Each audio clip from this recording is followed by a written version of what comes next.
வணக்கம். ஒரு பொருட்பன்மொழி. பாடம் தமிழ், அரசு தொடக்கப்பள்ளி, அச்சன்புதூர். நீங்கள் எங்கே வாழ்கிறீர்கள்? உலகம், அகிலம், வையகம். உங்களை பெற்றெடுத்து பாதுகாப்பது? அம்மா, தாய், அன்னை. நாட்டை ஆள்பவர்? அரசர், வேந்தன்.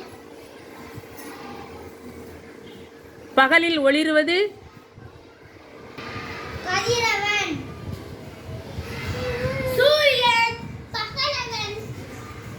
படிப்பதற்கு பயன்படுவது?